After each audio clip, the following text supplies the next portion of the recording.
আসসালামু আলাইকুম। আজকে বাগুন ভর্তা বানাবো। হিঙ্গা বাগুন আর টক বাগুন এখানে সিদ্ধ করলাম। এখন আমি পেঁয়াজরে ভাজা নিবো। ভাজা পরে এটা সরিষার তেলটা ভাজবো। আর এখানে নুন দিয়ে দিলাম। নুন দিয়ে পেঁয়াজ দিয়ে মরিচ দিয়ে ভালো করে ডইটা নিব।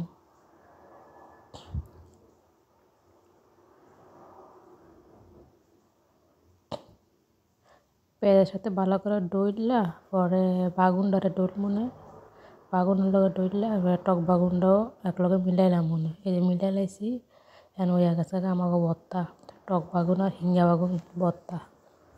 এখানে রুই মাছ বাজ্যা নিতেছি। আর হয়েছে কালা বাগুন, ওই যে হিঙ্গা বাগুন যেটা কয়, বা আলু দিয়ে কাটছি।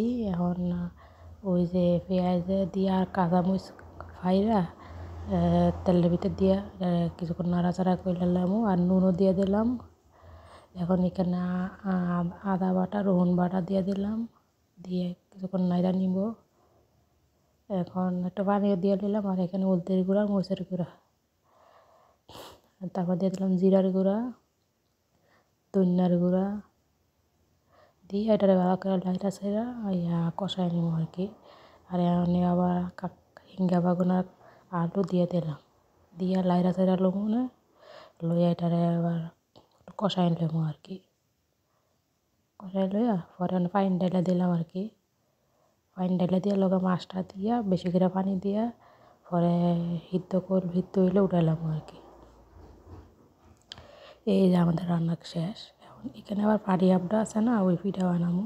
এখানে গোলাটা দিয়ে দিলাম সরাইয়া। আর অনেক ক্ষীরা বানাইছিল দুধ দিয়া ক্ষীরা, ওটারে দিয়ে দিলাম। এই যে এখন ভালো করে বুটটা নিব হাত দিয়া, সুন্দর করে বর্তা হইব। যে বর্তা আছে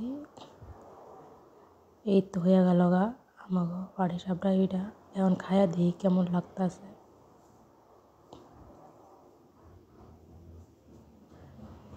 বাংলাম মাশাআল্লাহ, ভিতরে তো সুন্দরই, খুবই সুন্দর।